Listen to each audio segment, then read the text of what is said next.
Middle east में जंग का भारतीय शेयर मार्केट पर भी असर पड़ा है। प्री ट्रेडिंग में सेंसेक्स में 1700 अंकों की गिरावट दर्ज की गई है। निफ्टी में भी 470 अंकों की गिरावट दर्ज की गई है और इसी बात का अनुमान भी लगाया जा रहा था कि जो मिडिल ईस्ट में इस वक्त हालात हैं, जिस तरह से अमेरिका इजराइल की तरफ से ईरान पर हमला किया गया और अब रिटेलिएशन का दौर जारी है, दोनों की तरफ से एक दूसरे पर हमलों का दौर जारी है, उसका असर बाजार पर पड़ेगा। भारतीय बाजार पर किस तरह से असर पड़ा है देखिए, निफ्टी में 470 अंकों की गिरावट दर्ज की गई है।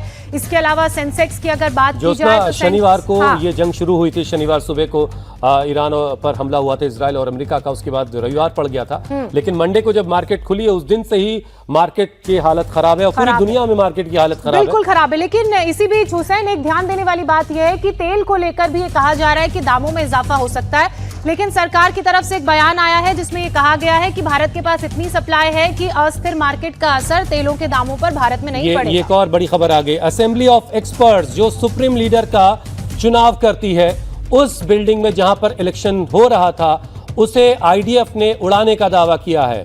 खामनेई की सत्ता फिर से स्थापित नहीं होने देंगे, ये इजराइल दावा कर रहा है। ईरान के सुप्रीम लीडर के चुनाव के लिए जो बैठक हो रही थी, जिसमें जो एक्सपर्ट्स हैं, जो असेंबली ऑफ एक्सपर्ट्स है जिसमें तकरीबन 88 मेंबर होते हैं, वो इसमें हिस्सा ले रहे थे और वो उस बिल्डिंग को उड़ाने का दावा किया जा रहा है। ये दावा कितना हकीकत में बदला, ये तो शोएब आप तो ईरान हो करके आए हैं, जहां ये बैठक हो रही थी उस बैठक पर वाली बिल्डिंग को उड़ाने का दावा आईडीएफ कर रही है, इस बारे में क्या अपडेट है आपके पास? बिल्कुल, मैंने बताया था हुसैन की ये दावा इजराइल की तरफ से किया जा रहा है कि हमने बैठक होने ही नहीं दी, लेकिन ईरान इंटरनेशनल की तरफ से खबर दी गई कि बैठक हुई और बाकायदा उसमें मुस्तबा खामनेई को सुप्रीम लीडर चुना गया। अब देखिए, अलग अलग दावे हैं और अलग अलग बातें दोनों की तरफ से कही जा रही है। हालांकि देखना यही होगा कि जब ऑफिशियल अनाउंसमेंट किया जाता है, ऑफिशियल एक आधिकारिक बयान आएगा आईआरजीसी की तरफ से, तब देखना होगा कि उसमें क्या बातें कही जाती है। लेकिन इजराइल, ये बात सच है कि लगातार हमले कर रहा है, उसको जहां भी, क्योंकि इंटेलिजेंस पुख्ता है इजराइल के पास भी, जहां भी उसको जानकारी मिलती है, जिस तरह भी हजारों जो टारगेट्स है इजराइल की तरफ से दावा किया जा रहा है, अमेरिका की तरफ से दावा किया जा रहा है कि हजारों जो टारगेट्स है हमने वो अचीव किए हैं और लगातार उन पर हमला किया जा रहा है, हमारे पास इनपुट्स है, ये तमाम बातें।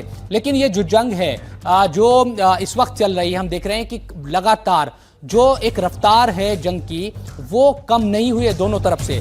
ईरान भी 5वें दिन, क्योंकि जंग शोएब आपके पास आते हैं दोबारा हम। एक और बड़ी खबर आ रही, सुप्रीम लीडर के जो प्रतिनिधि हैं उनका बयान है अब्दुल मजीद का।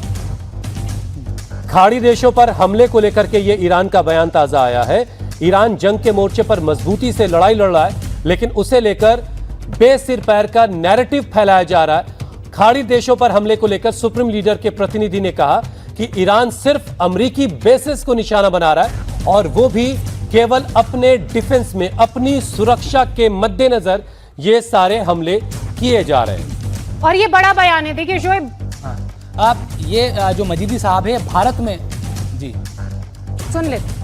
We are facing two wars. The first war, which is very heavy and is big war, is narrative war. And the second war is military war. We can handle our military war against America and Israel, but there is another war which is very biggest than this first one, and the second major war is narrative war. In narrative war, they fabricate a lot of fake news, which is not true, which is not correct. And they say the people of Iran wants the regime change. Okay, who are the people of Iran? The people of Iran are living in Iran. Not, for instance, 2,000, 3,000, 4,000 or 10,000 Iranians who are living out of Iran and they are against the Islamic Republic of Iran.